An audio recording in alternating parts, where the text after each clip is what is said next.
Buenos días, buenas tardes, buenas noches. De nuevo hoy en Letras Contadas en Radio Top Music 5.2, un nuevo programa para poder hablar del mundo que tanto nos gusta, el mundo de la literatura, el mundo de la escritura.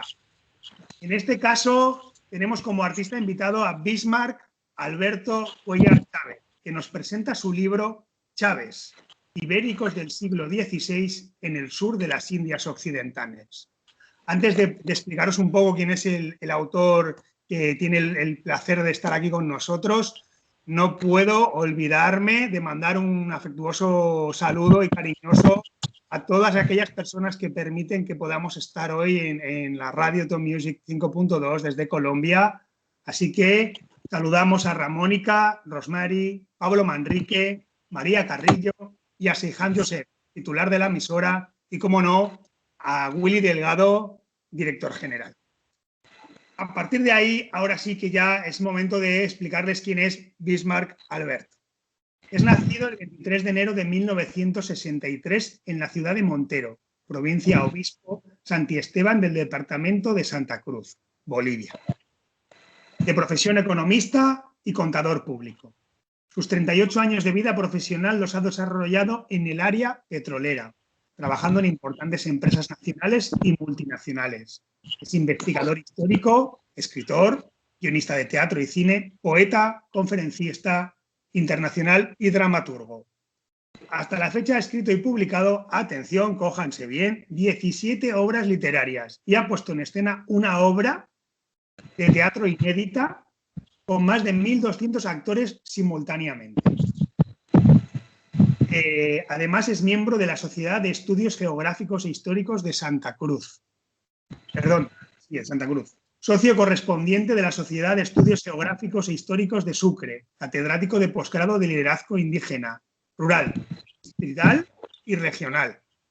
Catedrático de módulo de Historia Cruceña, de Turismo y de Cultura Cruceña.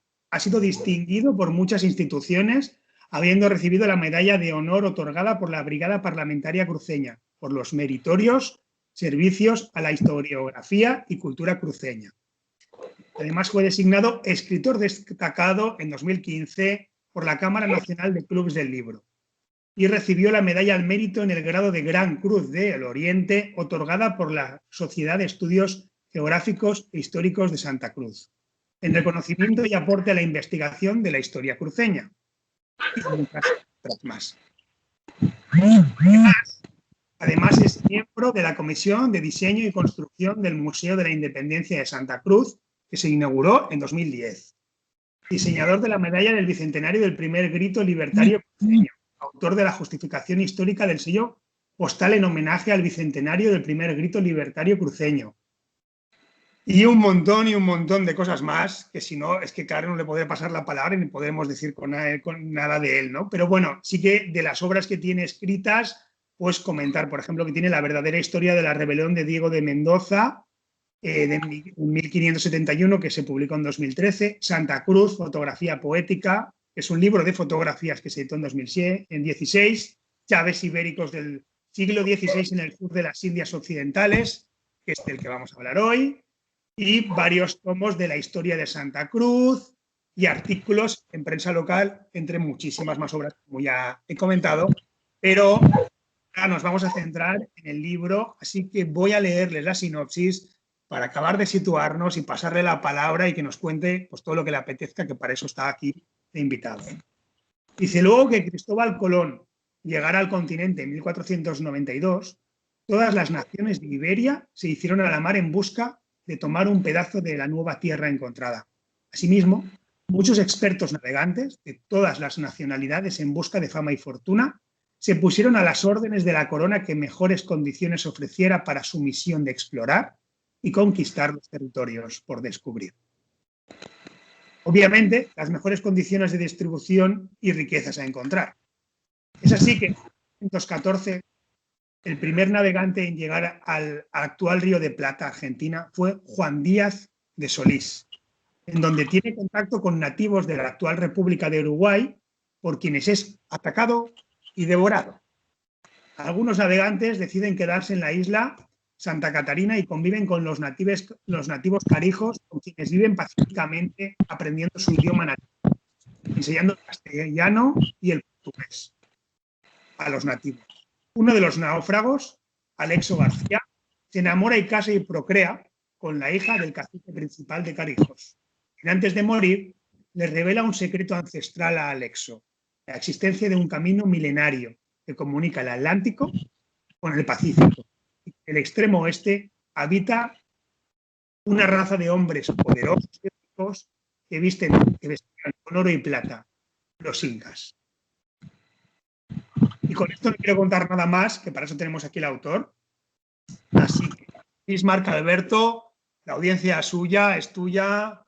Bienvenido al programa de Presentadas. Muy buenas tardes a todos, América Latina, Europa. Un gusto verdaderamente, Xavi, y muchas gracias por la invitación. Bueno, vos sabés que aquí decimos vos, espero que no se ofendan, ¿no? Vos sabés que para un escritor lo más importante es que lo coloquen cerca de su público, ¿no? Porque es el público, al final de cuentas, el objetivo de todo escritor. Yo no me puedo quedar con las letras dentro de mí, tengo que expresarla y tengo que distribuirla al público, y son ustedes, las redes sociales, los medios de comunicación, los que facilitan ese contacto entre el escritor y el público. Gracias, Xavi, y estoy a tu disposición. Bueno, es un placer y sí, claro, lógicamente, ¿no? Si las obras solo se quedan en un cajón guardadas y hoy en día, hasta habiendo sido publicadas, si no se les da un poco de bombo y platillo que se dice por aquí, pues no van a poder llegar a las personas adecuadas y a la gente que le pueda interesar estas historias. Hoy vamos a tener una entrevista un poco así, porque a mí lo de usted me cuesta un poco más, porque me suena, aquí en España suena como a mayor y a como muy de respeto, casi de socorro, ¿no? Entonces, bueno, fluiremos con las dos maneras de sentir y de pensar intercultural, y bienvenido, que para eso es bonito, pues usar las letras para comunicarnos, así que estupendo, todo encajará perfectamente. Yo, la primera pregunta que tengo aquí, después de ver un poco, ¿no?, la historia del libro en cuestión, es que, claro, que en el fondo esta obra, a mi modo de entender, ¿no?, gira lo que sería cuando Colón descubre América, ¿no? ¿Qué pasa? Aquí se ha dicho de todo. Estas palabras no son mías, pero yo las he escuchado y las he leído por ahí en algunos libros, en algunas noticias, ¿no? Perdón, en algunos escritos. ¿Y qué pasa? Que era un hecho histórico de gran importancia, ¿vale? Como por ejemplo, pero para otros, como un director que a mí me gusta mucho, que es Werner Herzog, que es un director alemán, para quien no lo conozca, que tal y como plasma en su película Aguirre o la cólera de Dios, fue una excusa. Esto de descubrir América fue una excusa, un pretexto para colonizar, matar y violar toda una cultura en nombre de Dios. Y ahí empieza un poco fuerte para mí, ¿no? Porque es como, venga, vamos al grano. Pero claro, me debo en la obligación de preguntarle al autor de esta historia, a Bismarck, aquí presente, ¿qué opinión te merece esto que acabo de decir, tanto como escritor como persona? Bien, Xavi. Efectivamente, cuando Colón se encuentra con las Américas, porque no descubrió nada, o sea, no descubrió porque ya existía, ¿no? Se producen dos tipos de conquista: la conquista del occidente y la conquista del oriente. En el occidente, efectivamente, nos vamos a encontrar con eventos sumamente violentos, en el caso de México, en el caso del Perú, con los incas, en el caso de Potosí, con el Cerro Rico de Potosí. Como que inclusive hay autores que te dicen que se podría haber construido un puente desde Potosí hasta Madrid, o sea, lleno de plata, con todo lo que se había sacado del Cerro Rico de Potosí, como que también se podía construir el mismo puente con todos los huesos de los que murieron en dicha explotación. Esa es una visión, esa es una visión. La otra visión es el oriente. Estoy hablando de Buenos Aires, de Asunción del Paraguay, de Santa Cruz de la Sierra, de Río de Janeiro, de São Paulo, ¿no? Entonces, fueron totalmente diferentes una de la otra, ¿ya? Por una parte, tenés efectivamente la agresión de la corona española, de la corona portuguesa, en el caso de África también, porque un detalle algo que no me gusta hacer, y siempre le digo a mis alumnos que no tenemos que juzgar la historia, porque la historia es tal cual sucedió. Punto. Claro, ¿Ya? claro. Porque si vamos a comenzar a juzgar a la historia, tendríamos que comenzar por los neandertales y los cromañón, ¿ya? Cuando el cromañón invade las tierras y hace desaparecer al neandertal. Posteriormente tenemos que juzgar a todos los bárbaros, a todos los vikingos, los fenicios, a los romanos, a los musulmanes. Tendríamos que juzgar a todos, ¿no? Porque el ser humano, desde que nace, Xavi, tiene esa ambición de poder. Y normalmente lo toma o a las buenas o a las malas. Si vamos a recurrir al siglo XXI con ese pensamiento, tendríamos que juzgar a Rusia, a China, a Estados Unidos. Tendríamos que juzgarnos todos, ¿no? Claro. Porque inclusive inclusive vos lo ves en el equipo de fútbol que tenés en tu barrio. Si vos tenés la pelota, sos el que manda. Así de sencillo, ¿no? Entonces, claro, entonces yo evito juzgar, pero de que sucedieron, sí, yo no lo puedo ocultar. O sea, claro, no puedo ocultar la verdad, ¿no? Entonces, pero sí el libro, por ejemplo, se centra más en todo lo que fue la conquista del lado oriental del continente sudamericano. La llegada, por ejemplo, de Juan Díaz de Solís, que estaba yendo al África, pero una tormenta lo trae hacia acá y lo estrella contra Santa Catarina. Bueno, que en esa época no era Santa Catarina, era simplemente una aldea de los indios carillós, ¿no? Y luego decide bajar hacia lo que es Buenos Aires actualmente, y ahí encuentra estos nativos charrúas, que son actualmente Uruguay, ¿ya? Inclusive hasta ahora se le dice a los uruguayos charrúas, ¿no?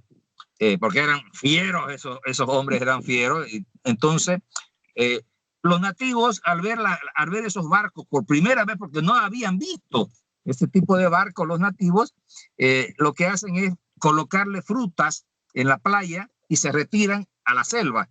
Entonces, Juan Díaz de Solís, pensando que era una muestra de amistad, él decide desembarcar. Como que desembarca, recoge la fruta y comienza a hacer una pequeña exploración en la zona, y obviamente los nativos lo atacan, lo matan y se lo devoran porque eran antropófagos. La flotilla que estaba en el agua, al ver eso, huyen y se refugian en Santa Catalina.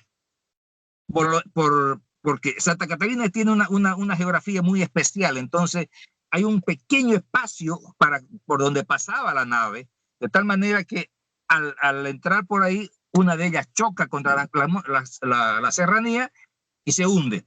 Entonces quedaron 2 navíos para una tripulación de 3. Entonces es ahí que tienen que quedarse, que se quedan 14 portugueses y españoles que estaban navegando bajo la bandera española, pero eran portugueses y españoles. Se quedan 14 personas. De ahí es que Alejo García, portugués, Alejo García, se enamora de la hija del cacique, se casan, tienen hijos, y cuando muere el cacique, justamente lo que vos decías, le confiesa un secreto que hasta ahora lo seguimos disfrutando, ese famoso camino que cruza desde el Atlántico hasta el Pacífico. O sea, es un camino que tiene aproximadamente 5.000 años de antigüedad, actualmente existe. Es un patrimonio de Sudamérica. En Brasil, por ejemplo, que cuando hay que hacer una carretera, normalmente le hacen un puente para no tocar ese camino, porque es un camino empedrado que existe. Entonces, hay muchas historias, y lo que nosotros quisimos reflejar con esos 2 libros, querido Xavi, era justamente mostrarle al mundo la historia del otro lado. Porque el mundo, claro, el mundo, como bien decís, se han hecho películas con Fitzgeraldo, la ira de Dios y todas esas cosas. Se han hecho muchas películas con los incas y con los aztecas. Claro, es sanguinario, entonces eso vende en la industria. Por supuesto, ¿Sí? claro, claro, claro. Eso sí, Pero el otro lado que fue más pacífico, que fue más colonia, que fue más mestizaje, que fue más arte, no lo cuentan. ¿Te has dado cuenta? No lo cuentan porque es que no hubo sangre, es que no hubo matanzas, sí las hubieron, o sea, obviamente no al nivel, ¿ya?, de lo que sucedió allá, ¿no? Y yo recuerdo en el escrito de 1542, el segundo adelantado del Río de la Plata, don Alvar Núñez Cabeza de Vaca, era muy meticuloso y él tenía un diario. Y todos los días, obviamente, registraba lo que había sucedido ese día.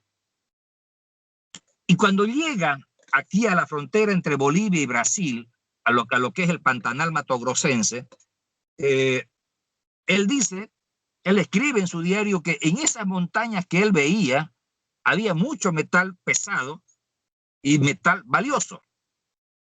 Y que por carecer de gente de minas y de herramientas de minas, no hizo catar el cerro. Ahora yo te pregunto, Xavi, si el señor Alvar Núñez Cabeza de Vaca, que venía con Ñuflo de Chávez, hacía catar ese cerro, yo creo que también nosotros hubiésemos sido esclavos. Te digo por qué. Porque ese cerro contiene la segunda reserva mayor, o sea, la mayor reserva del mundo de hierro y manganeso y oro. Solamente que eso fue descubierto muchos años después. ¿Bien? Entonces, si hubiese sido, si el señor venía con gente de minas, obviamente que iba a hacer catar el cerro, y si descubría esa riqueza, iba a explotarlo el cerro. ¿Y con qué mano de obra lo iba a hacer? Claro. Con la gente indígena de la zona, o como pasó en Potosí, que iba a traer esclavos del África para poder explotar el cerro de Potosí, ¿no? Pero él siguió viaje, siguió navegando, y llega hasta una zona que hay una laguna, se llama La Gaiba, donde vivían unos pueblos muy desarrollados, y conversa con ellos. No le interesa la zona porque era una zona pantanosa, muchos mosquitos y víboras y eso, y retorna a Asunción del Paraguay, pero en ese lugar, en La Gaiba, es el único lugar del mundo donde hay una piedra preciosa que se llama bolivianita, porque solamente hay en Bolivia. Que es no sé si es parece que cayó un meteorito y fundió el amatista con el citrino, así que tiene dos colores, es dorado con violeta, ¿ya? Y se llama bolivianita, ¿no? Entonces, ¿te imaginas si hubiese llegado Alvar Núñez Cabeza de Vaca con Ñuflo de Chávez a la tribu y cuando se haya entrevistado con el cacique haya salido con su collar y su piedra en el pecho? Lo primero que iban a preguntar, ¿y esa piedra de dónde? De allá. Entonces, Claro, y obviamente que si encontraban la piedra, hubiésemos sido esclavos también.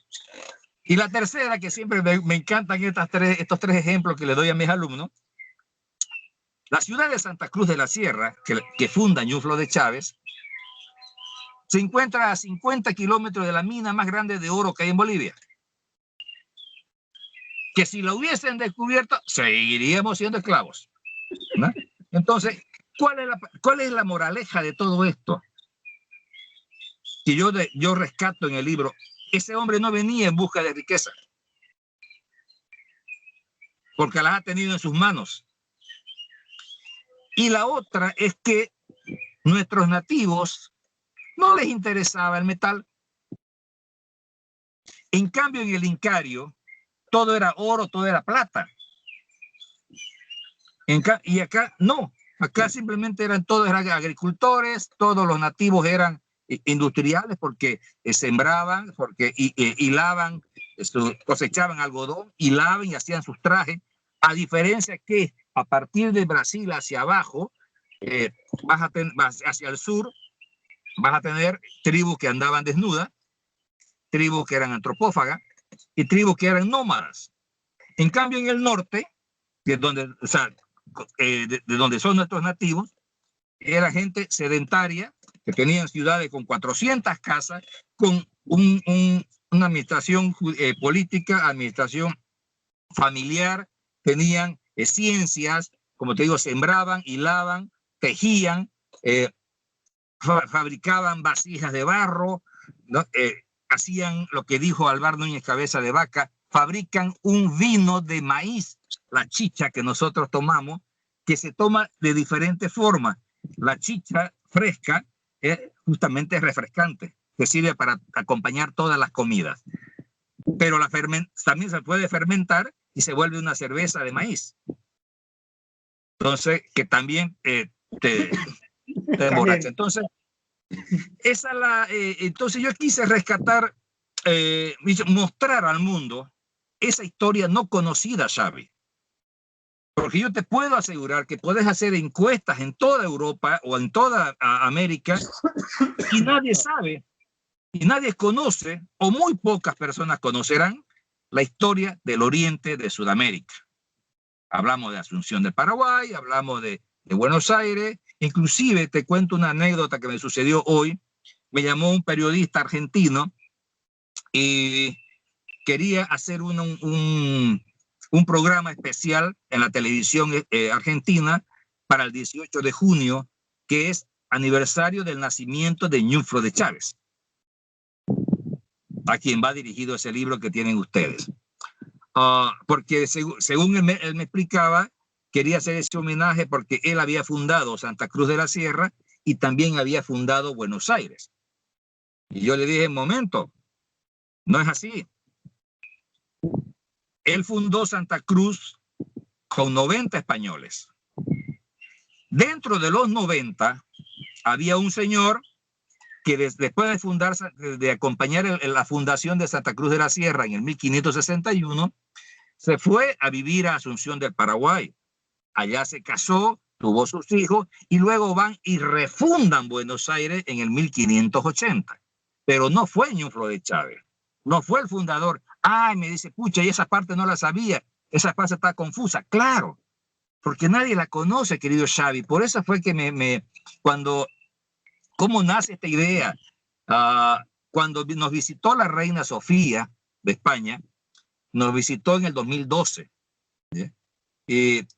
Yo como historiador tuve la ocasión de hacerle una reseña histórica allá en el lugar donde se fundó esta ciudad de Santa Cruz de la Sierra, porque esta ciudad fue trasladada 2 veces hasta el lugar que ocupa hoy. O sea, fue fundada a 360 kilómetros de donde está ahora, ¿no?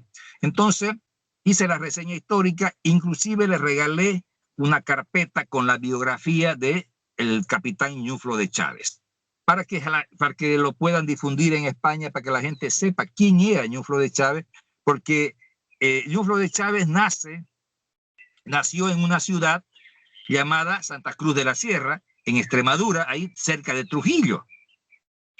¿Ya? Y eso también muy poca gente lo sabe, ¿no? Entonces, cuando funda esta ciudad, aquí, él le puso el mismo nombre de su ciudad natal. Entonces, y te cuento algo, Xavi, fue muy difícil hermanar a las dos ciudades.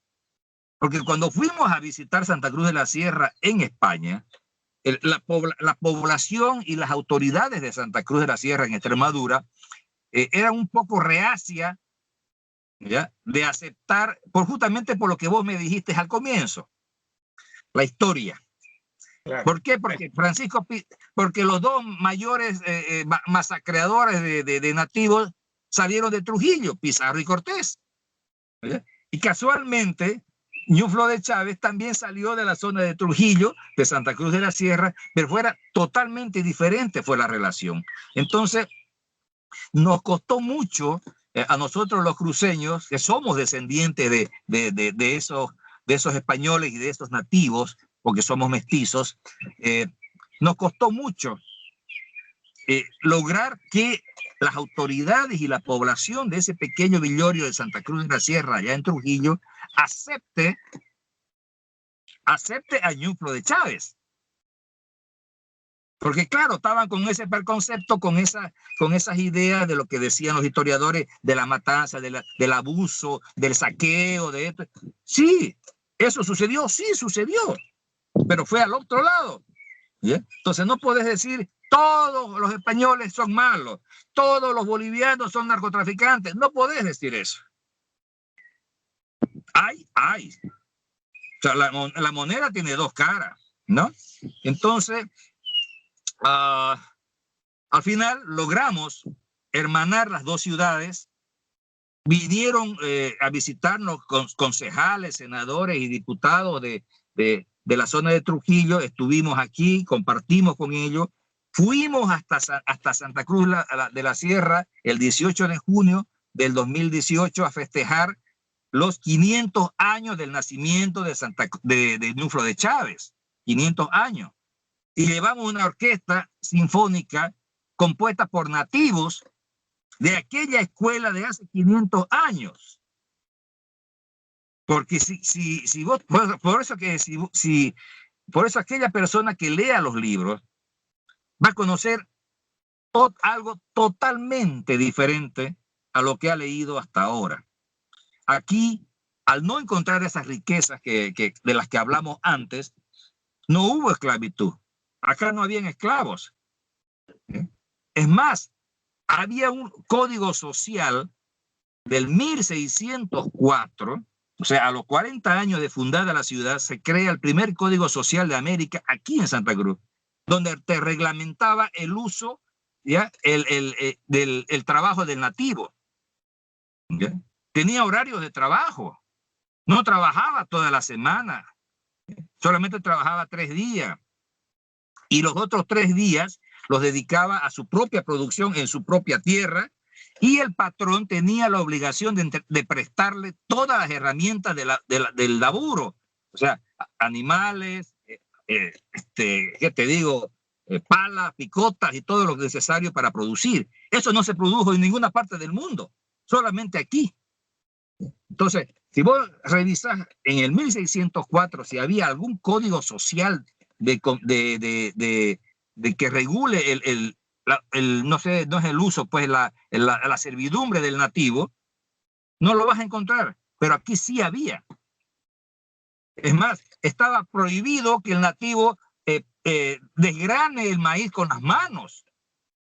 Para que te des idea, tenía que inventarse una máquina para que desgrane el maíz, para que no se haga daño. A ese punto llegamos. Es más, fuimos refugio de todos los esclavos africanos que huían del Brasil, porque el Brasil sí que era esclavista. No te olvides que la corona portuguesa invadió las tierras españolas en Paraguay para llevarse a los indios. ¿Ya? No te olvides que nos invadió a nosotros aquí para llevarse a los indios.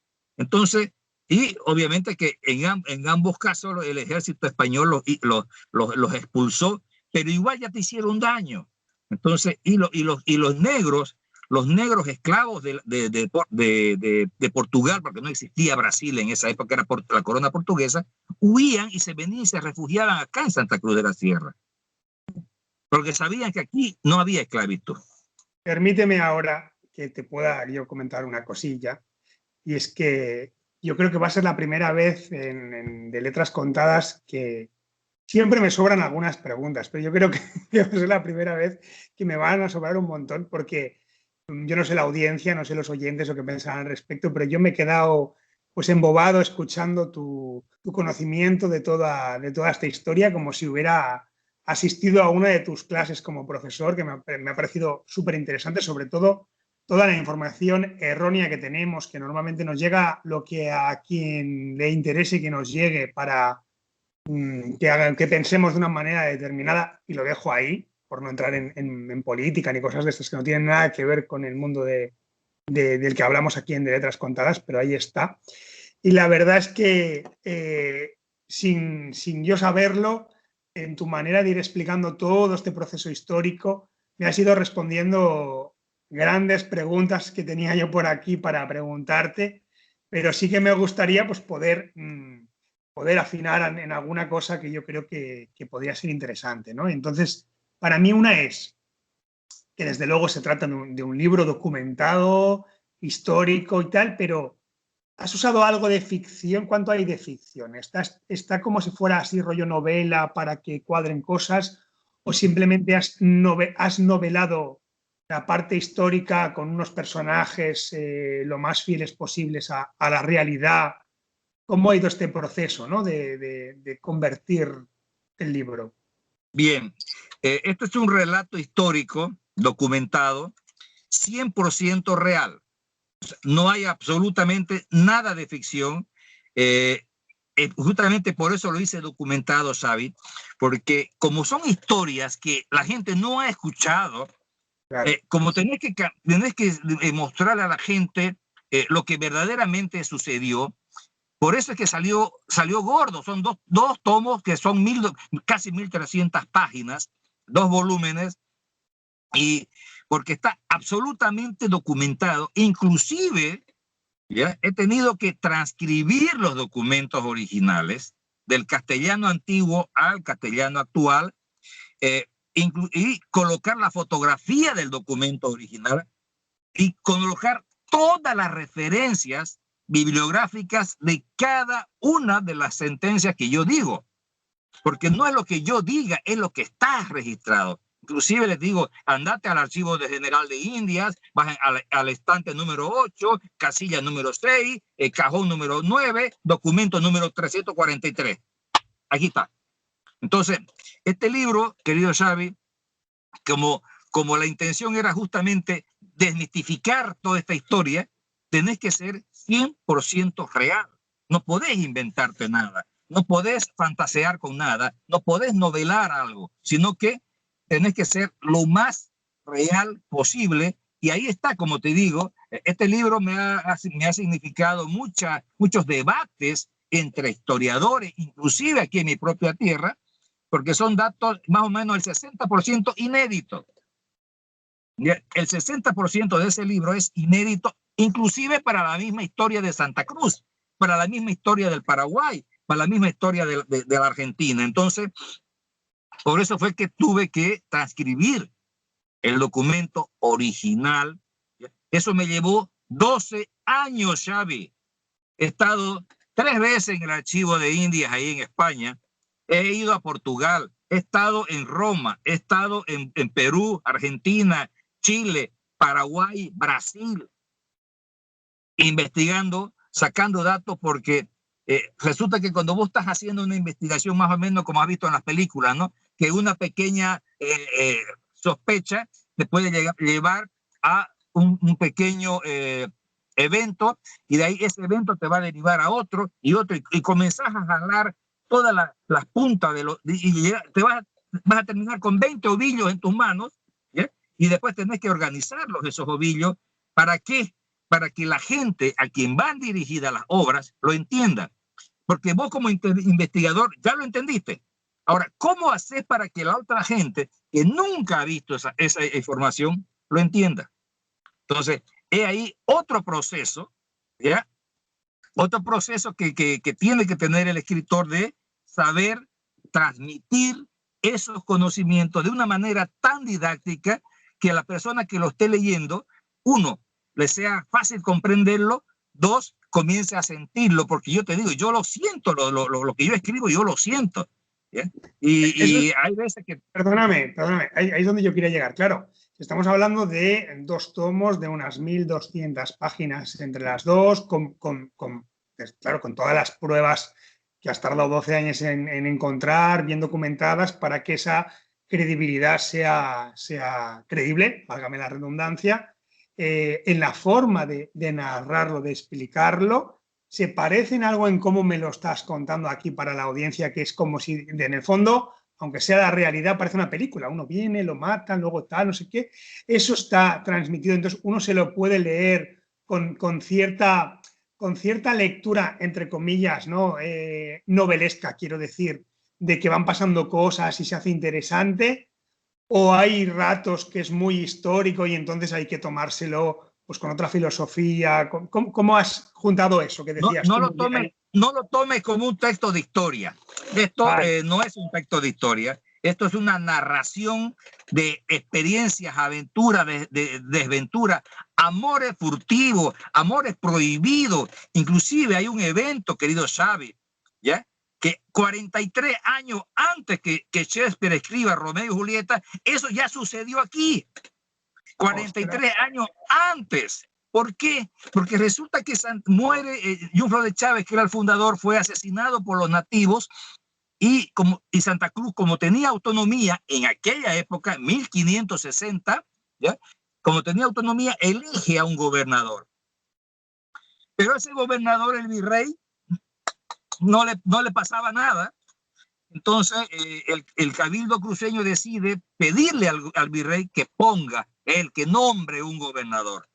¿Ya? Entonces, nombra un gobernador, pero no era muy aceptado en Santa Cruz porque era impuesto. O sea, toda esa autonomía que yo tenía se fue a la basura porque me impusieron un gobernador. Entonces, te estoy hablando de 1571 ya. Apenas 10 años de fundada llevaba la ciudad. No había más que 143 españoles. Pero ya éramos autónomos. Y defendíamos nuestra autonomía. Mira vos. O sea, y ese evento no sé si lo vas a encontrar en alguna ciudad. Porque recuerdo que, y está en el libro, que todas las demás ciudades protestaron por qué se le daba tanta autonomía a Santa Cruz de la Sierra. Autonomía que no tenían las otras ciudades, ¿no? Entonces, con esa autonomía, bueno, ese gobernador vino con su sobrino, un muchacho joven, supongo, y se enamora de la hija del difunto fundador de Ñuflo de Chávez. Pero esa hija, la familia de la esposa de Ñuflo de Chávez eran los encopetados Mendoza, ¿ya? Y en esa época estaba el rey de España y la segunda eran los Mendoza. Por eso, si vos revisás todos los nombramientos, todas las autoridades que habían en Palacio del Rey y en todos los virreinatos, todos eran Mendoza. Era la segunda familia más importante de todo el imperio español después del rey. Entonces, no era posible que la hija Mendoza se case o enamore con ese muchacho, ¿ya? Que no tenía ni padre ni madre porque era huérfano. Claro, entonces comienza una lucha de alcurnia, como te digo, 43 años antes que Romeo y Julieta, ¿ya? Comienza una lucha de alcurnia, de tal manera que, bueno, después se produce una situación embarazosa, ¿ya? Porque eran jóvenes los dos, ¿ya? Entonces se produce una situación embarazosa, se discute el tema matrimonial para salvar el honor de la niña, no se llega a un acuerdo y el tío de la niña lo expulsa al gobernador y a su familia, a su esposa y a su sobrino fuera de Santa Cruz y va y lo deja en un lugar donde estaban los indios antropófagos para que se lo coman. Bueno, claro, es que contado así, desde luego parece eso, ¿no? Una novela para ir leyendo lo que sucedía, ¿no? Es que eso, yo te lo estoy narrando, te lo estoy contando como está escrito, porque claro, he tomado mucho cuidado de hacerlo cronológicamente, de tal manera que vos vas acompañando el evento, y lo más hermoso, que quien se opone, bueno, y el tío de la niña que expulsa al gobernador, se autonombra gobernador. Y obviamente claro, y el cura del pueblo el sacerdote del pueblo que había llegado con el gobernador expulsado, se opone al nombramiento del joven y comienzan a luchar, pero ya con armas. Resulta que hay un cuadro en Cusco, en el Perú, que fue justamente el que me abrió los ojos, que muestra, dice, ¿no? Rebelión de Santa Cruz de la Sierra en 1571. Y le miro el cuadro que tiene 4 metros de largo por unos 2 de ancho, es inmenso el cuadro, y veo a españoles armados con nativos detrás de ellos, armados también, contra un cura, con españoles armados y con nativos también. Y le digo al bibliotecario, ¿y esto qué es? ¿Por qué están luchando? Me dice, no, es la rebelión. Y me entregó un libro escrito en el 1592 por el mismo cura. El sacerdote escribió un diario y llamó a 14 testigos de lo que estaba diciendo en su diario. Contó absolutamente todo lo que pasó y eso es inédito. Inclusive muchos historiadores cruceños que son a favor del muchacho del tío de la niña que se autonombró gobernador, quisieron, bueno, me increparon, me dijeron, ¿cómo es posible que vos digas todas esas cosas? Le dije, no, aquí están los documentos, sí, pero no debiste decirlo. Ah, ahí está, pues, el famoso no debiste. ¿Ya? Entonces, sucedió, sí, pero no lo sucedió, pero no lo digas. No, o sea, cuando vos haces historia, no podés esconder las cosas. No podés escribir lo que te gusta y lo que no te gusta, esconderlo. No se puede. Al menos conmigo, no. ¿Ya? Entonces, y justamente por eso es que yo te pongo la referencia histórica y bibliográfica de cada uno de los eventos para que vos, si querés investigar si es verdad, ahí está. Si querés ampliar tu conocimiento y más datos, ahí está. O sea, vos podés hacer todo con esos libros. Y eso es lo importante que tiene que tener un historiador. Yo sé que en algunas épocas hay algún sector político que le paga a un escritor para que haga, ensalce la valentía o el aporte de X personaje. Lo hay. Aquí también lo ha visto. Lo ha habido, mejor dicho, ¿no? Y sabemos quién trabajaba con quién y quién le pagaba a quién. ¿Bien? Entonces, pero en el caso mío no. En el caso mío vas a tener, como te digo, todo el respaldo bibliográfico y todo el respaldo histórico de cada uno de los eventos de las 1200 páginas de las cuales vas a disfrutar cuando lo tengas el libro en tus manos. Yo quiero añadir aquí, Bismarck Alberto, que claro, después de habernos vendido, entre comillas, también, porque claro, nada mejor que un autor que hable de la obra que ama, y está claro que la sientes en todo tu ser y por eso la transmites y te permitió documentarte durante tanto tiempo porque tenías esa curiosidad y esa necesidad de sacar la verdad, ¿no? afuera. ¿Dónde pueden conseguir los tomos que forman esta experiencia que has vivido? Sobre todo pues, de cara afuera de tu tierra, ¿no? ¿Cómo se puede conseguir? ¿Cómo se podría hacer para el que se la quiera leer? Porque sí, yo creo que hace falta que se la lean, ¿no? Claro, los dos libros, los dos volúmenes están disponibles en Amazon. ¿Bien? Búsquenlo como Chávez, Ibéricos del siglo XVI al sur de las Indias Occidentales. Adquiérenlo, que está barato, está a $9.99, creo que son más o menos unos 6 euros cada volumen, que es regalado. En papel, eso es en papel, en formato papel. No, en digital. Vale. En papel creo que Amazon lo calcula dependiendo en qué ciudad lo va a entregar o en qué país, ¿no? Sí. Pero sí, yo sé que el digital está en $9.99, así que es súper accesible a cualquier persona. Y algo que me llamó infinitamente de satisfacción, querido Xavi, es que los primeros en comprar, ¿sabes quiénes fueron? A ver, la gente de Santa Cruz de la Sierra de Extremadura. ¿Ya? Qué bueno, ¿ves? Claro. Porque veo el report que saca Amazon y digo, todo, ¿no? Santa Cruz de la Sierra, Santa Cruz, y digo, wow. Yo dije, no, yo pensé que era aquí.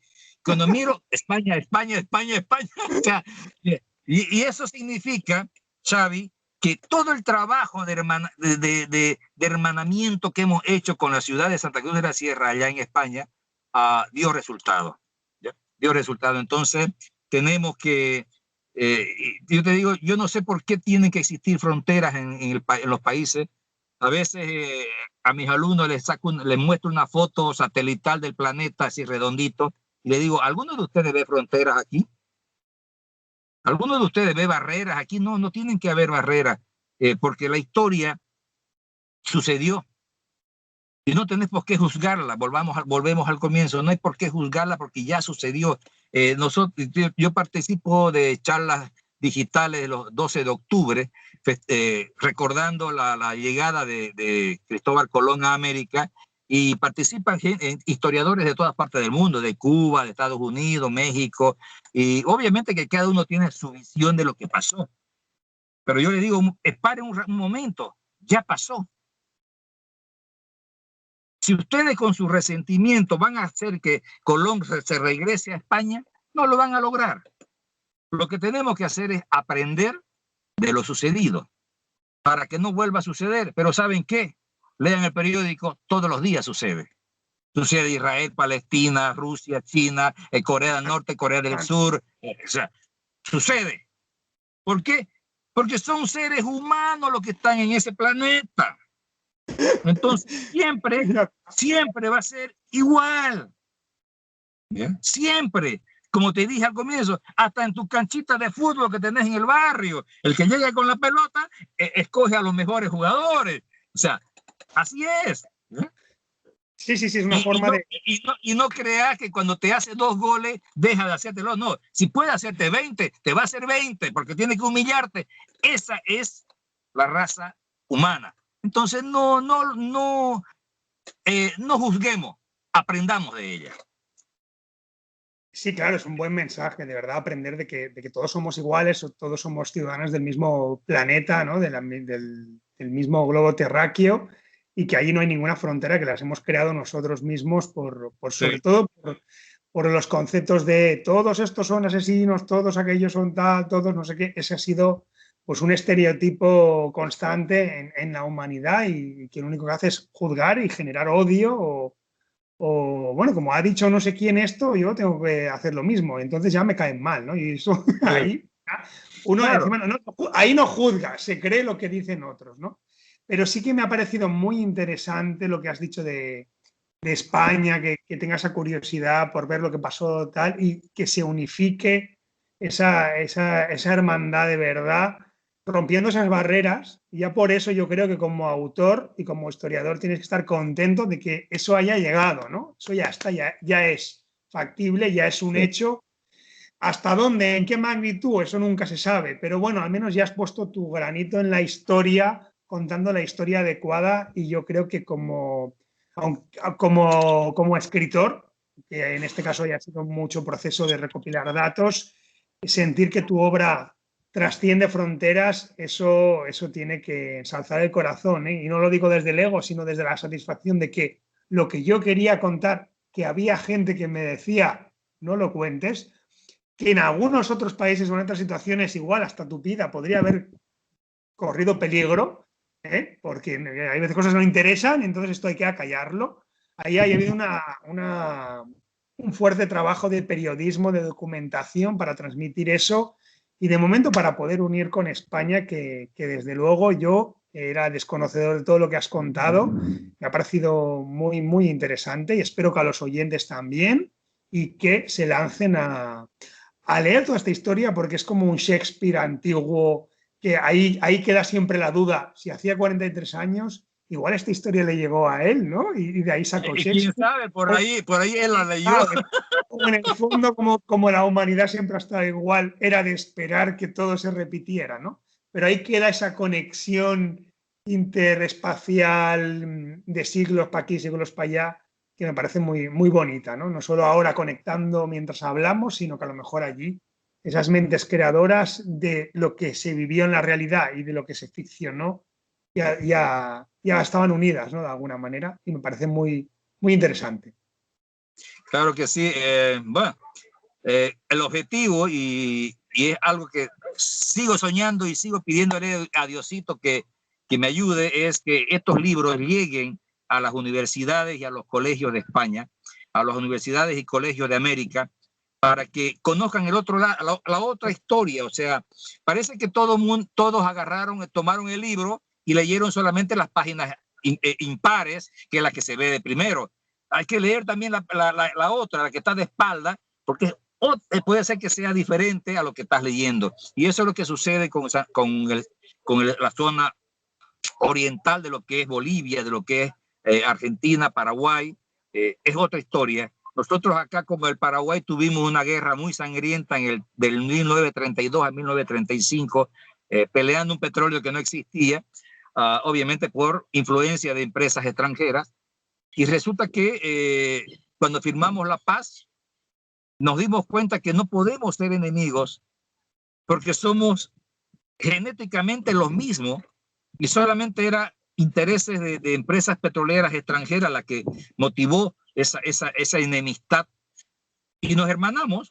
Nosotros con los paraguayos, aparte que somos muy similares físicamente, porque somos en realidad españoles con guaraní, españoles con chané, los nuestros, somos muy similares. Es más, cuando yo estudié en Brasil, mi profesión, yo tenía 17 años cuando fui a Brasil a estudiar en la universidad y nadie me creía que era boliviano porque nadie conoce la historia de esta parte de Bolivia, la zona del oriente. Entonces la imagen de Bolivia son los cerros, la montaña, 4.000 metros de altitud, el campesino arropado y con su chulo, ¿no? Ese es el boliviano for export, ¿no? Pero en la zona oriental, acá tenemos 42 grados a la sombra, árboles, trópicos, somos amazónicos, entonces es totalmente diferente. Entonces no me creían que yo venía de Bolivia, sino me decían, no, vos sos paraguayo, me decían, vos sos argentino, porque la cara no era de boliviano, el boliviano for export, ¿no? Entonces, mi objetivo, Xavi, es que estos libros ayuden a que todos conozcamos lo que sucedió. No te voy a decir la verdad porque tendría que decirle mentiroso a los demás, no, sino qué fue lo que sucedió, porque yo no puedo quitarle el derecho al lector de opinar lo que él quiera, de tomar sus propias decisiones. Pero sí, yo te puedo asegurar que estos libros le van a permitir abrir la mente porque está toda la documentación, toda la información bibliográfica está en el libro, de tal manera que puede tener la plena seguridad que el 100% de lo que se habla ahí es cierto. Entonces puede leerlo con mucha confianza, puede corroborarlo y Dios quiera que en muy poco tiempo, cuando pase la pandemia, pueda darme una escapada a España y dar algunas conferencias en universidades como hago acá en Bolivia, en el Brasil y en Paraguay, donde voy y doy conferencias en las universidades, justamente hablando de esto, porque como bien dijiste, no es algo que se cuente, no es algo que trascienda, porque nadie te va a contar que los padres jesuitas llegaron a esta zona y crearon 35 misiones jesuitas, de las cuales 5 permanecen, han sido declaradas Patrimonio de la Humanidad, dan de pie todavía. Las misiones jesuíticas que se fundaron, que se crearon en Paraguay, fueron todas arrasadas por los portugueses cuando invadieron Paraguay y actualmente están solamente ruinas que siguen siendo atractivos turísticos. Nosotros acá tenemos en pie 12 misiones, de las cuales, como te digo, 5 han sido declaradas Patrimonio de la Humanidad porque todavía conservan la misma estructura original. Y lo más interesante es que cuando estaban haciendo una refacción en una de ellas, encontraron en el tumbadillo partituras musicales de la época colonial del año 1600. Y ahí se organizó el Festival Mundial de Música Barroca, donde vienen orquestas de todas partes del mundo a tocar las partituras de la época colonial de 1670, de 1650. Y esas noticias buenas no se difunden porque no hay muertos, no hubo violencia. Entonces, a mí me gustaría que el mundo conozca esta parte de la historia, ¿ya? La otra, como te digo, las páginas que están al costado, para que nosotros podamos sentirnos más orgullosos de ser latinoamericanos, más orgullosos de ser latinos, y más orgullosos de nuestras raíces, sin resentimiento, sin odio, simplemente sabiendo que esto sucedió, ok, asumámoslo. Entonces, yo te agradezco infinitamente, Xavi, por la oportunidad que me has dado de comunicarme con la gente linda de Latinoamérica, de Europa, España. Pasado mañana voy a hacer la presentación de estos libros en la Feria Internacional de Los Ángeles, California, porque para que también conozcan ellos nuestra historia, y sería interesantísimo que, como te digo, las universidades, los colegios en España y en la América Latina puedan contar con estos libros dentro de su currícula de enseñanza, y cuando gusten conversar conmigo, soy el hombre más abierto que existe, mi teléfono está ahí, mi Facebook está ahí, conversemos, si quieren que vaya a su país a dar una conferencia, voy, no hay ningún problema. Soy un peregrino y estoy acá con la misión de difundir nuestra historia a todo el mundo. Gracias, Xavi. Pues con esto vamos a tener que dar por terminado el programa de hoy. La verdad es que yo veo que nos hubieran faltado horas y horas para que nos pudieras contar todas estas experiencias y vivencias, pero bueno, ahí lo lanzas, que puedas venir a España, que puedas ir a otros lugares cuando la pandemia lo permita por fin ya de una vez, y transmitir esa información, sobre todo lo que más me ha gustado, no por decir que esta es la verdad, sino que es una verdad que complementa con lo que realmente sucedió y que ayuda a ver, ¿no? Entonces, de alguna forma, yo espero que este camino sirva para que, sí, el ser humano es violento, sí, el ser humano puede ser egoísta, pero también puede ser bueno. Entonces hay que tener un todo para decidir qué camino cogemos, y para dónde queremos ir. Con esto ya, darte las gracias de verdad por esta magistral charla de historia que a mí me ha encantado, espero que a la audiencia también. Recordar que lo pueden encontrar en Amazon a un precio muy asequible, ¿vale? Unos 6 euros más o menos en digital, y así puedan complementar y leer todas estas historias. No olvidemos, antes de Romeo y Julieta, vino esta aventura, con lo cual podemos encontrar muchas cosas interesantes.